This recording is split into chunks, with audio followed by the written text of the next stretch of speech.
Awesome. Hey, everybody.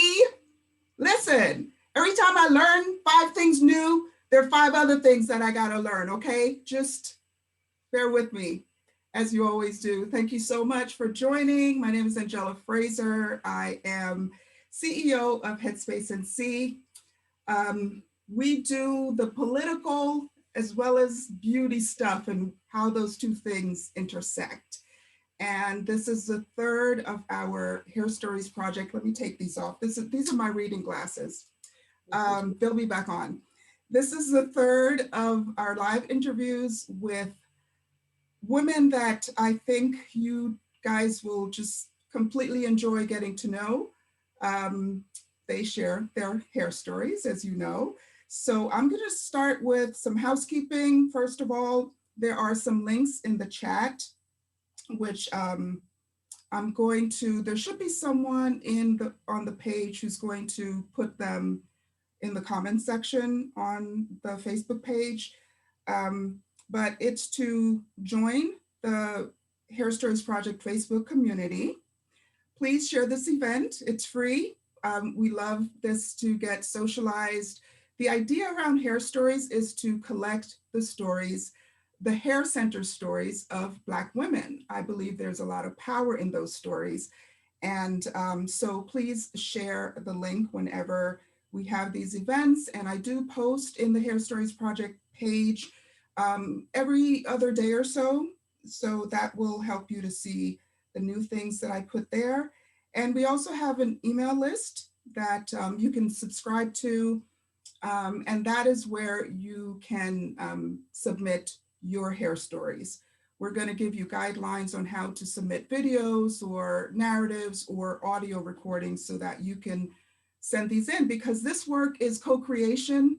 It's not just Karen and I or the other women that I interview. It's really collecting all the stories that are out there of Black women centered around our hair. So I am going to start with sharing a video. It's a 5-minute video. Some of you have already seen it, but it just kind of sets the stage on my why I decided to do this, and why I think it's important. So we're going to cut to that. And then when I come back, I'm going to introduce this beautiful woman that you see here.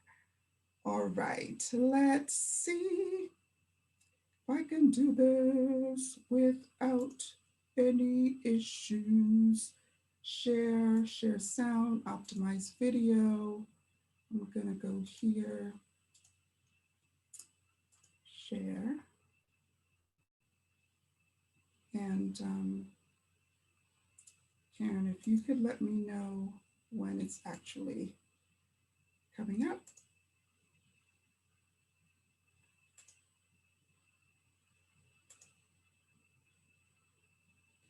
Whoever wants to buy me a new laptop, feel free.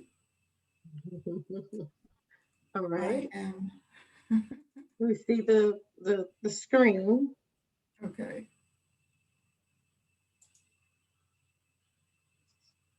It should start.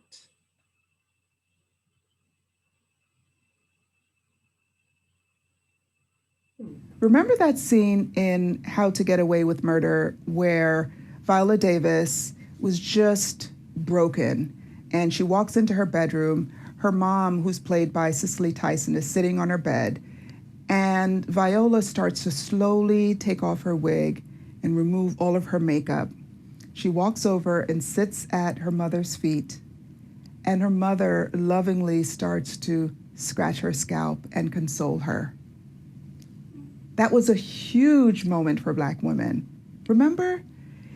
We just saw vulnerability and intimacy and love between two women in a way that is very common within our community, but to see it on the big screen during prime time was just unbelievable. Whether you were a big fan of the show or not, you heard about it. It spread like wildfire. People were calling it the blackest moment on TV. And we felt connected to it in what I think is a wholly unique and fascinating way. Our hair, the hair of Black women, deeply connects us. It connects us across generations, across language, across borders. Anywhere that we exist in the world, we are connected through our hair.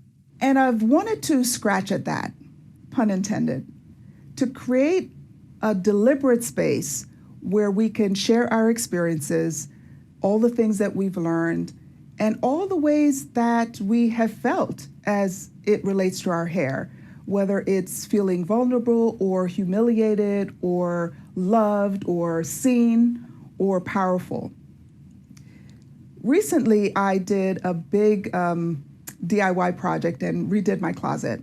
And I found all these old photographs, the actual ones that you can hold in your hand. And I realized that many of them contained my hair stories. One of them that was particularly humiliating is something that happened to me in my early 20s.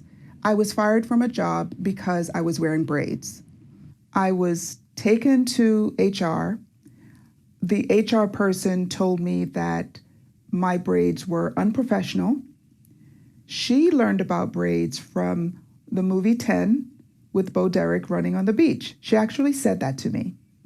I learned about braids from my ancestors, from Jet Magazine, from Ebony Magazine, and from all the fly women I saw growing up in my Brooklyn neighborhood. So, yep, I got fired. I sued them and I won the lawsuit, but I was really humiliated to have to go through that as a young woman. Another of my hair stories was a very powerful one. It was my lock story. My routine for grooming my locks was usually reading my Bible in my big closet, in my big house, wearing my big diamond ring, and asking God for direction in how to deal with my big cheating husband. Within a year after that, I moved my victorious locked self with my 3 children from New Jersey to North Carolina, and we thrived in this new place that God had prepared for us. I believe that an ever-growing connection of stories like these, your stories, has the potential and the power to create new connections, new knowledge, and new opportunities for us. Think about what we did in the natural hair care movement and all the ways that we've been innovating around our hair. Whether the hair is grown or bought does not matter. We Black women created an entire industry, an entire movement, an entire economy around natural hair care. We did that one YouTube video at a time. We needed to. No one was doing it for us. We needed to connect. We needed to learn from each other, and we did it. Hair Stories will be an extensive compilation of interviews, written narratives, and audio recordings that capture the personal experiences of Black women centered around our hair. My name is Angela Fraser. I am the founder and CEO of Rhythm Wigs, and I invite you to share your stories at rhythmwigs.com and join me in creating this new space together.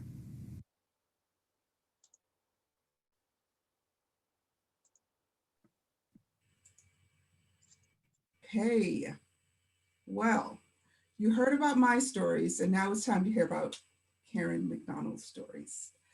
First, how I came to know this beautiful woman here. So, Karen and I both worked at Cisco together.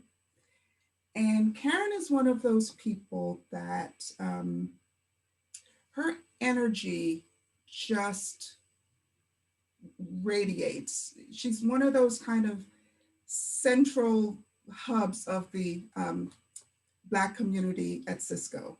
This is not just locally here in RTP in the North Carolina area. It's really around the world. Karen is just one of those people who she's a connector. She's brilliant. She has unbound energy. And more recently, Cisco finally honored her in 2 ways. one way is she became a member of the Chairman's Club, and that is the most prestigious honor at Cisco. It's the top 1% of Cisco employees, and Cisco probably has 80,000 employees now. They were at 75, well, maybe it went down. They were at 75 when I was there about 3.5 years ago. So it's a lot of people, and Karen was in the top 1%. And she recently got promoted to director. And you know how you feel when someone who deserves something gets it, and you just want to, like, the world is, good. Something good is happening in the world. That's how I felt when I heard about Karen's promotion. But besides that, I think maybe that's third. She's a wife, she's a mother, and she has a holistic health practice. She's been studying doing that.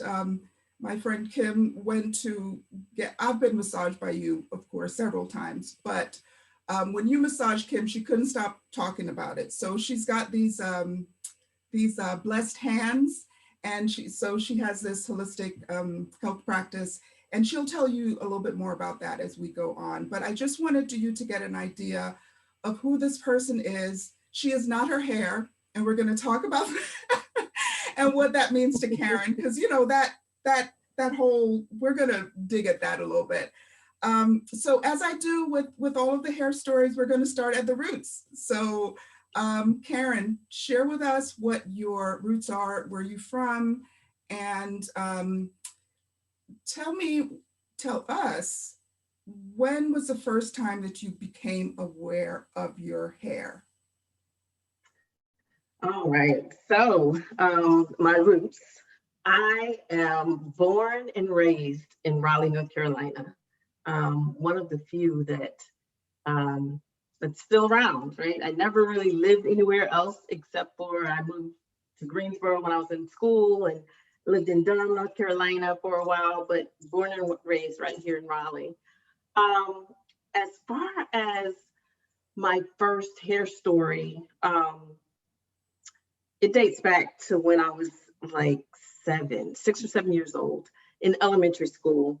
And I remember I wanted my hair to be straight. I remember looking at my classmates, and especially my non-Black classmates, and their hair would bounce, and I think it was called angel wings back in the day. They get their hair cut and angel wings, and I wanted that. And I remember asking my mom, like, can I wear my hair? I used to call it loose. Can I wear my hair loose? And she'd say no. I mean, because, I had like kinky curls and everything. And so when she would go to work, we actually had Miss Mabel, who was our caregiver, and she took care of the house. I remember asking her one day, Miss Mabel, can you straighten my hair? And she said, yes, baby.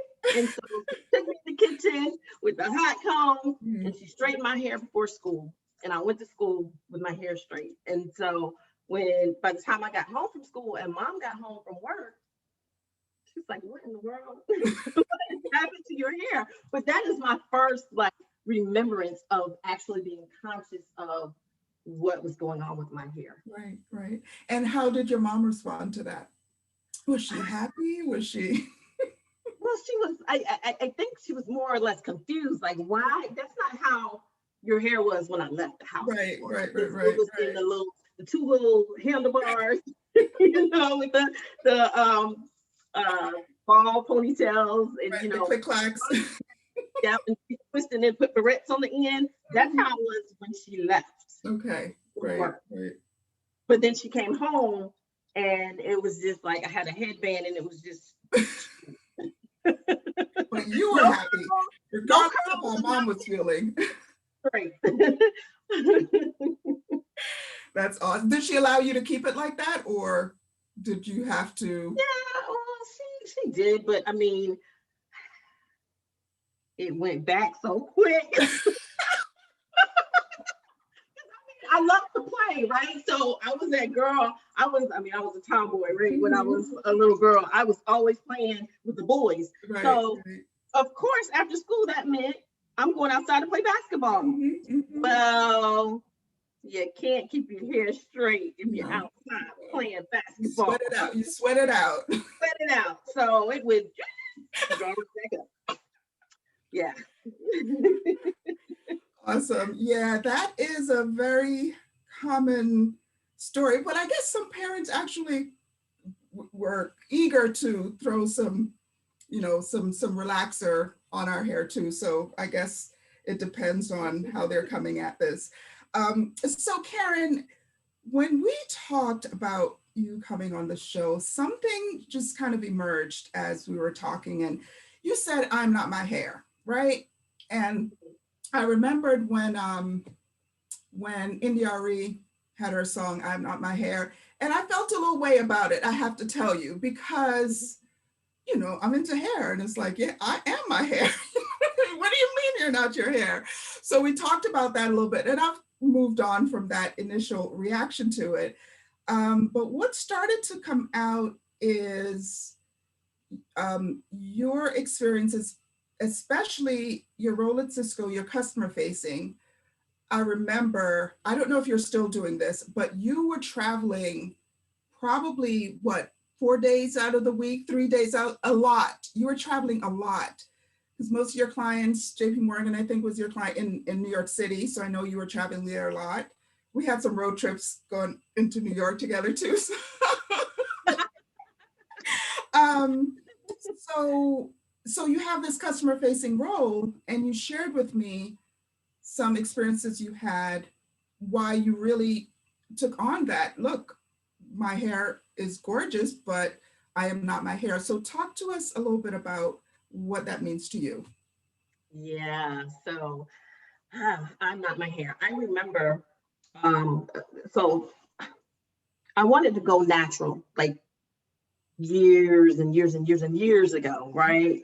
But I didn't, because I had this perception, like many have this perception, that I needed to have my hair a certain way. So I needed to have my relaxer. I needed to, have, it nice and straight and all of that. The kitchen had to be laying down when your hair was in a short cut. So that's the perception that I had. And then as I got older, I started to realize that, you know what?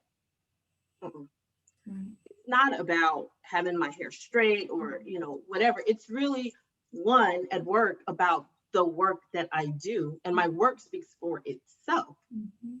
So however my hair is styled, I'm still the same Karen. I'm still going to give the same support to my customers. I'm not customer facing now, but I'm still going to give the same support to my team. I'm not my hair. And that's where that came from.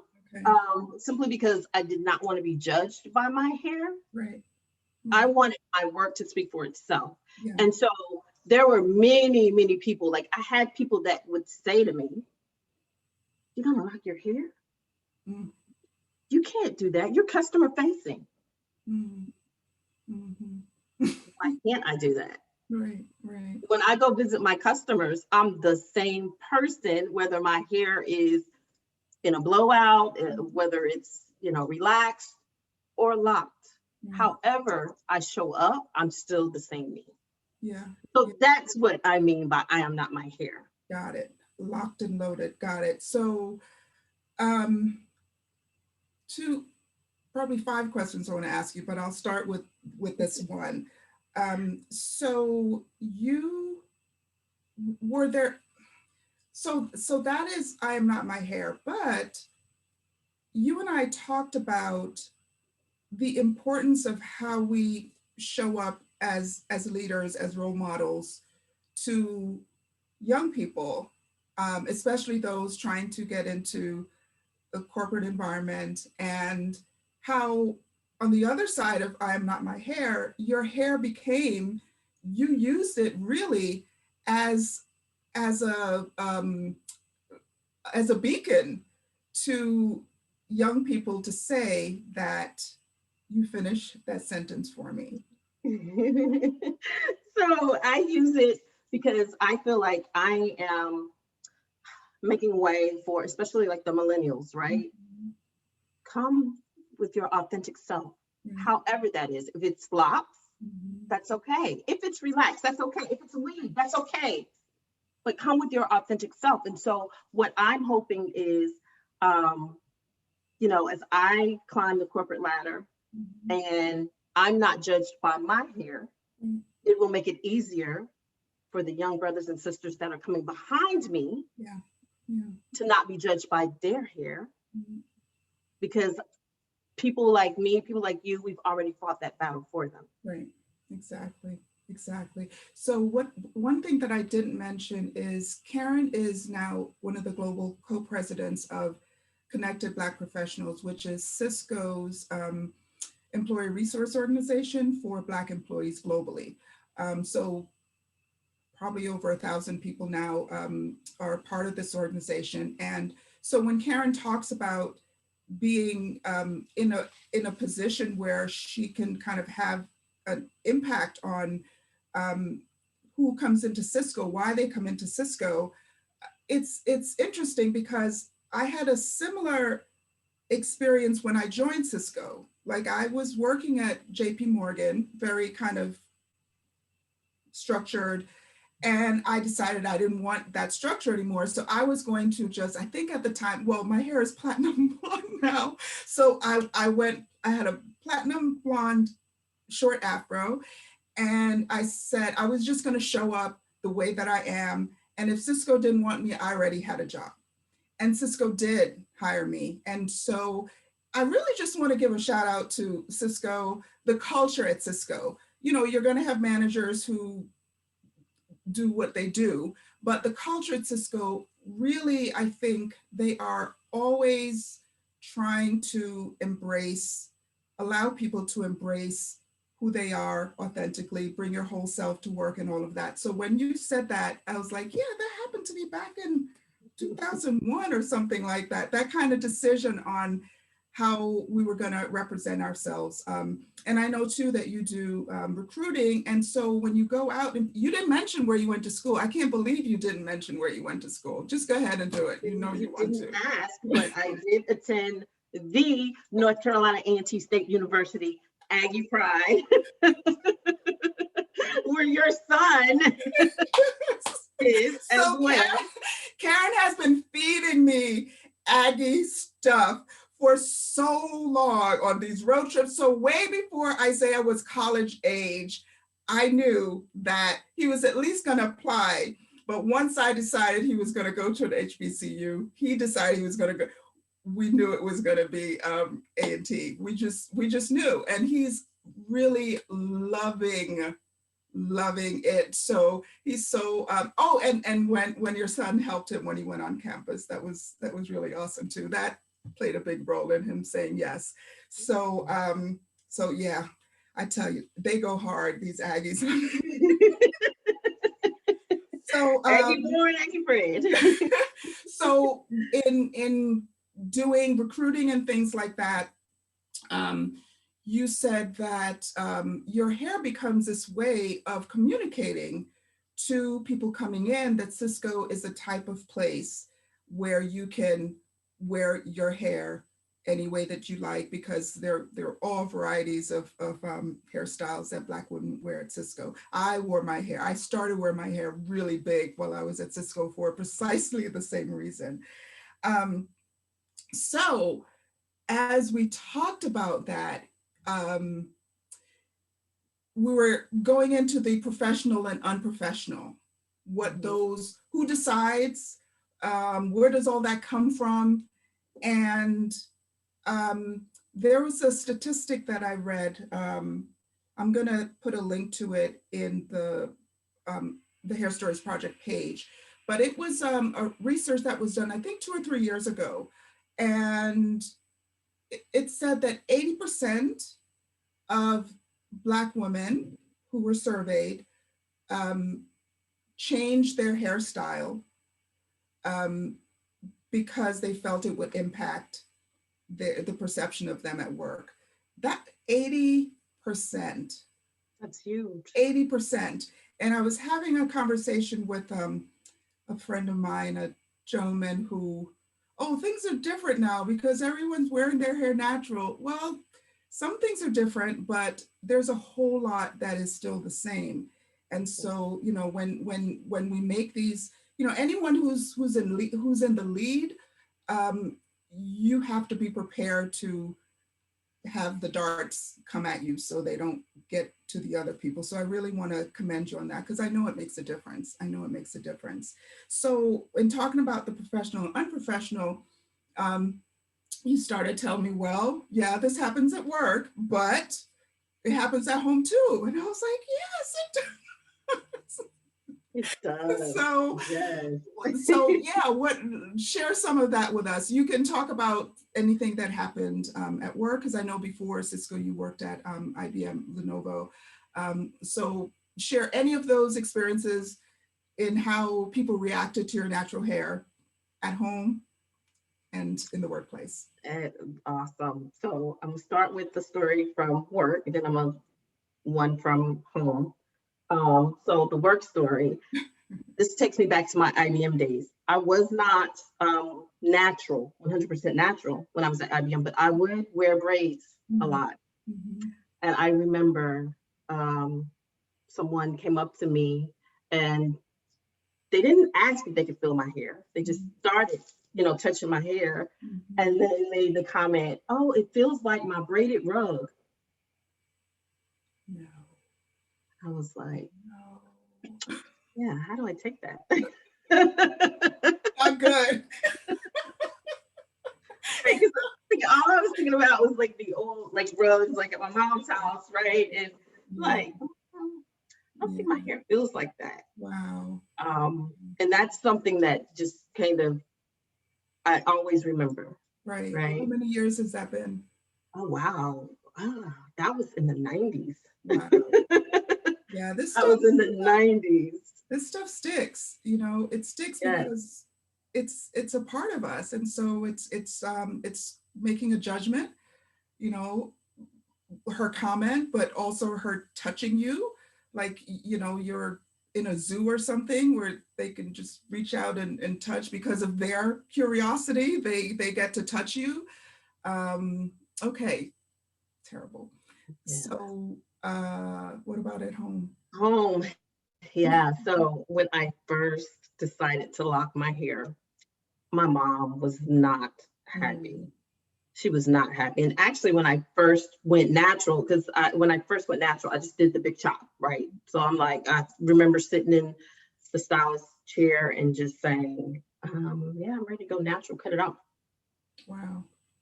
And she was like, really? Are you sure? I was like, I'm sure, cut it off.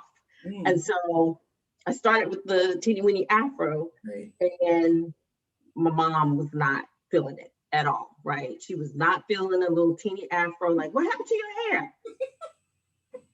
Nothing. You like it? You know, but she's like, and you're grown at this point. How old? Yeah, I was grown. Oh my goodness, because I did the teeny afro like probably in 2008. Okay. So, yes. Yeah. An adult. Yes.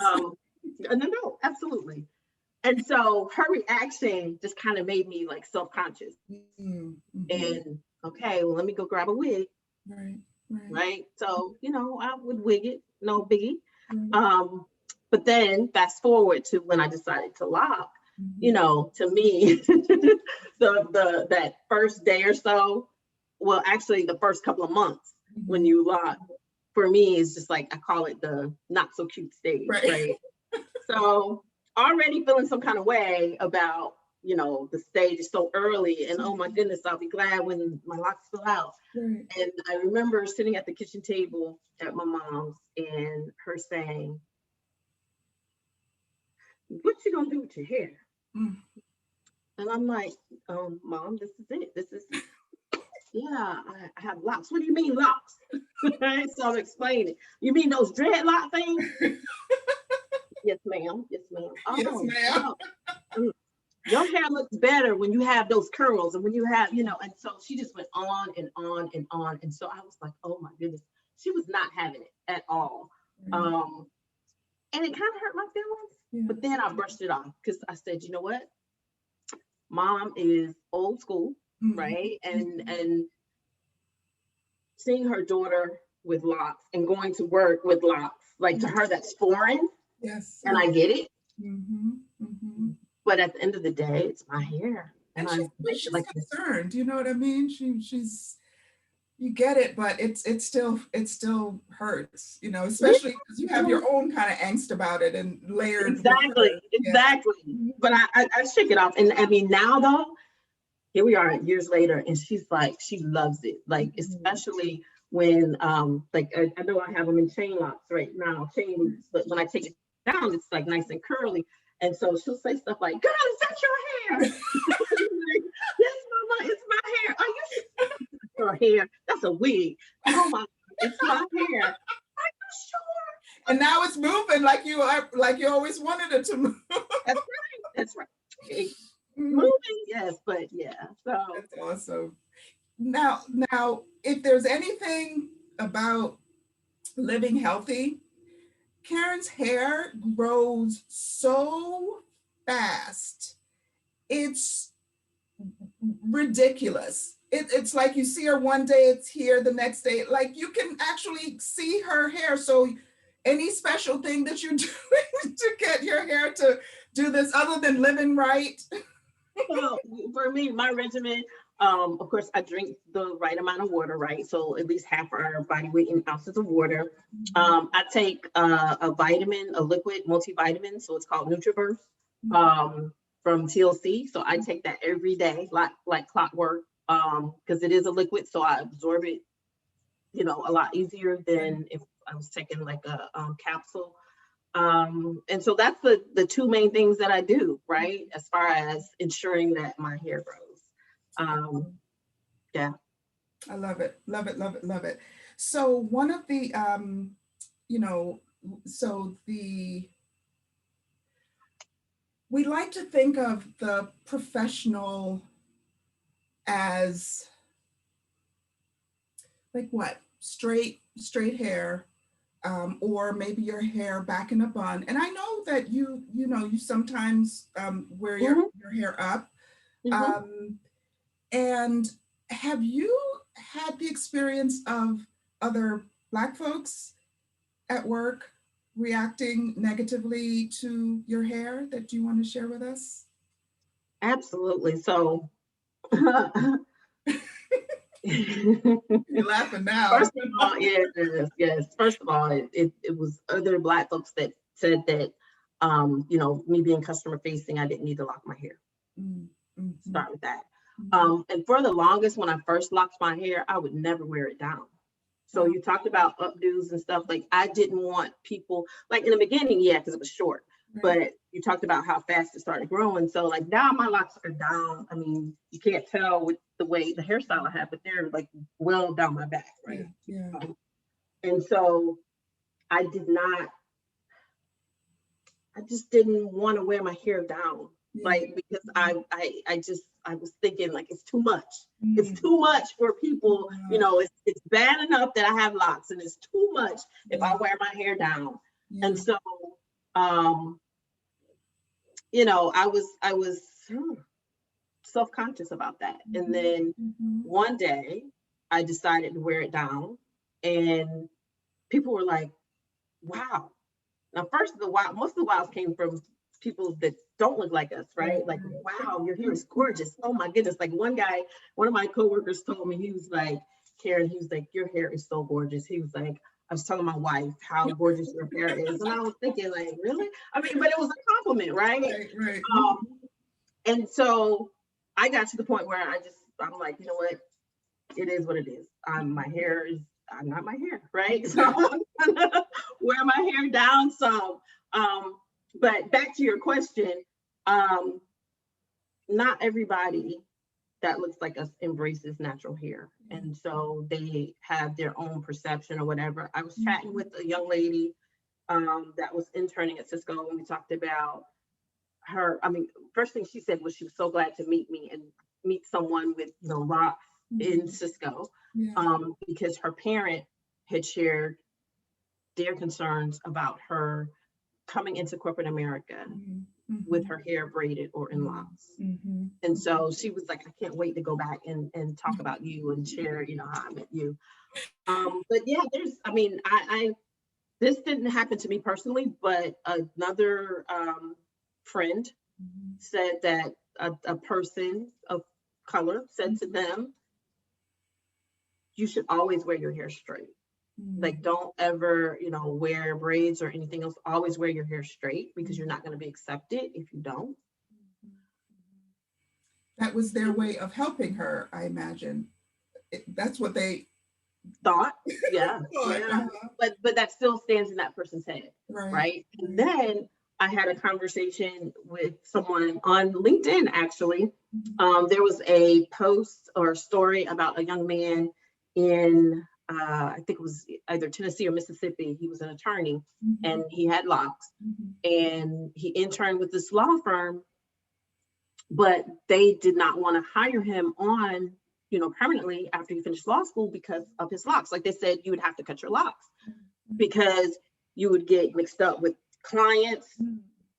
You would, you know, I mean, just like this crazy perception or whatever. And so he was determined not to cut his locks, and he didn't. And he went on to start his own law firm. Where there was this young lady on LinkedIn. I mean, it was a healthy debate, right? But her thing was Black people should not lock their hair or, you know, wear their hair natural because they will not progress in corporate America. Like, wait, I, you know, disagree with that, and, you know, just stating facts or whatever. And we just kind of went back and forth, and we kind of agreed to disagree. Right. Oh, because she told me I was one of the lucky ones. Yeah, you got through, and you know, maybe that's her experience. However, if we want things to be different, we can't be okay with them being the same. You know what I mean? It's I don't know that you know, that your experience, my experience is unusual or not. I would probably guess that it is, but does that mean that we stay in our lane, or, you know, or we push through and push at that, you know, and kind of widen that space that we get to be ourselves in. So that's really, well, you had a healthy debate. So hopefully that changed some of her perceptions. I'm gonna just go onto Facebook real quick, Karen, to see if there are any questions. I didn't remind you guys to put questions in, but I'm gonna just look real quick since we are coming down on time. Like I know, okay, here we go. Like I know where to look. I do. Hold on. Oh my gosh. All right. I'm looking. I don't see any questions.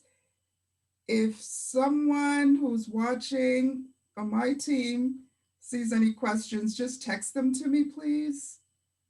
Because I don't see any. All right, no worries.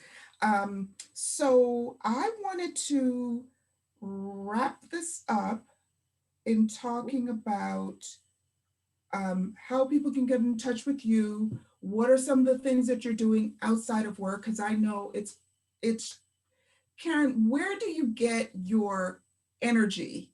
Where do you get your energy? Straight up, it's like, please, because you know I texted you like a few months ago, Karen. I feel so like, tell me what I need to do. So, talk about your practice and where this source of energy comes from. Like, really, please. Oh my goodness. Oh my goodness. Tell it to the people. As Chisa would say, give it to the people. Oh my goodness. So Heavenly Touch Wellness is the name of my business, and it's all about total wellness, mind, body, and spirit. I actually started it back in 2008. I went to massage therapy school, and I always, I mean, back. When I first went to college, I went as a biology pre-med major because I wanted to be a physician and then quickly changed my mind. Right. So fast forward years later, I decided to go to massage therapy school because I wanted to be a massage therapist. But I always enjoyed holistic health. And so that is why I opened Heavenly Touch Wellness, Mhm. just because I felt that there was a need for educating people Yeah. about things that we could do naturally. Yeah. So I do massage therapy, I do holistic health Mhm. coaching, Mhm. I do the yoni steams, I do the foot detox, I do uh, the AO scan, the alpha omega scan, which is basically like a body scan. So I do like a variety of things. I do Right. the ear Right. seeds, but I love it. That's my passion, and that's my retirement plan. Mhm. When I retire, I will do that full time. Mhm. But right now, it's just a part time business for Part-time me. passion. Part-time My passion. passion, yes, that I would do for Okay. free any day, any day. Yeah. Um, but as far as my energy, so I think one, I'm a true type A personality, right? So Uh-huh. I don't know how to sit still. But literally for me, if I don't have my water, I know I mentioned water before, but if I don't have my water, I'm no good. If I Okay. All don't right. have Water, guys. Okay. How much water? I think you said half your body weight in ounces, half. That's a good reason to diet because it's half your body weight in water. So the smaller you are, the less water you have to drink. So there you go. do There you that. go. Okay, half your There you body go. weight in water. Half your Yeah. body weight in water, yes. I love natural vitamin D, so I love the sun. I don't care how cold it is, I'm outside trying to get sun. That's why I painted my wall in the office or had Quintus, my husband, paint the wall gold Mhm. because it just, the brightness just, but seriously, standing outside in the sun and allowing that natural vitamin D to just provide you with energy is just, to me, is priceless. Wow. Okay. All right. So natural sunshine, Yes. water. Okay. And sleep. We all need our right amount of sleep. And I was bad about that. Let me be real. Let me be real and transparent. I'm a night owl. And so it's easy for me to go to bed at like 2 o'clock in the morning. I'm not a morning person. I had to learn how to be a morning person because all of my direct reports now are based in the UK. Oh no. Yeah. Oh. So I'm learning to be a morning person, but because of that, I needed to start getting rest, adequate rest. So I actually bought, I don't have it on, my Aura ring. So it's called Aura, Oura, and it's a ring that tracks your sleep. Oh wow. And yeah, I usually have it on. I took it off in the kitchen to cook dinner. I forgot to put it back on, but that ring like was eye-opening for me. Really? I learned about it from actually our chief people officer, Fran Kasudas. She Mm-hmm. had one and she was, sharing about it. And so I was like, I'm gonna order this thing. Literally, it tracks like how many hours of sleep you get. It tracks when you're in deep sleep, REM sleep, how often you wake up, and it gives you a sleep Wow. score every night. And so when I started seeing that on a regular basis, I was like, you know what? Okay, I got to do better. And it tells you like when you go to sleep too late, like it's Wow. like, Karen, you went to bed at 1:45 last night. I don't Um, know, you Karen. know, I don't know. I don't know. I don't know. And Chris, if you're watching, just don't. I don't. I don't. I'll look into it. I will look into it. I promise, because you've never steered me in the wrong direction. Okay, so half body weight in water, natural vitamin D, and sleep. sleep, Guys, adequate that's sleep. that's bonus. That's bonus beyond the hair stories. That is bonus stuff from Karen. And Karen, can you spell out your website? Because I know Sure. the dashes. Yeah. Yeah. So it's Heavenly Touch. That's HEAVENLYTOUCH. And then a dash wellness, WELLNESS.com. So Heavenly Touch dash wellness.com. Awesome. Okay, and so that's how you learn about Karen's passion business. And Karen is also on LinkedIn, pretty active there. And we didn't talk about the color thing on the hair. That'll be the next time you come, because people are embracing their gray now more and more. My best friend Leslie, she's like, she doesn't want to color. I'm still doing my color, even though, but my hair is white basically. So maybe that's the way I'll start embracing gray by coming in that way. So we'll talk about that. We'll talk about that next time, because it's beautiful. It's beautiful on you. It doesn't always come in the same way for everybody, but because mine is like up here, it's weird. So anyway, Karen, thank you so much for coming and saying yes without me having to ask you 5 times, because I've wanted you to be here, but I know how extremely busy you are, and I know that you're always willing to say yes to me, and so I wanted to not ask until I saw things kind of settling down a little bit. So thank you for being a part of this. Thank you for having me. I am honored that you asked me. Thank you so much, Angela, because you are a rock star, ma'am. Let me just say that. So for those that may not know, Angela used to actually lead Connected Black Professionals at Cisco globally. So I just, followed in her footsteps, and it was certainly big shoes to fill. So thank you for everything that you do, not just for, hair stories, but everything you do in general, because you have a big heart and you have a great impact on a lot of people.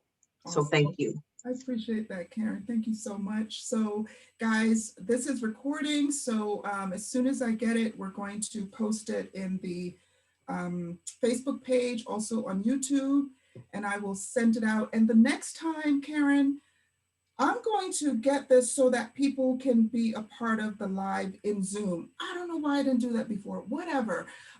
So it's called continuous improvement. So I'm gonna do that so non-Facebook people can come live. And yeah, so that's it, guys. Thanks for watching. Thank you again, Karen. And all of the links and everything, I'm gonna make them easily accessible to you. And we'll see you guys in another 4 or 5 weeks for another live. All right? Bye. Thank you. Welcome, thank you. All right. So let's stop the live stream. And stop your recording. Pardon? Yeah, I'm going to stop that too. So Isaiah doesn't have to do a lot of editing. Do you want to stop crowd recording?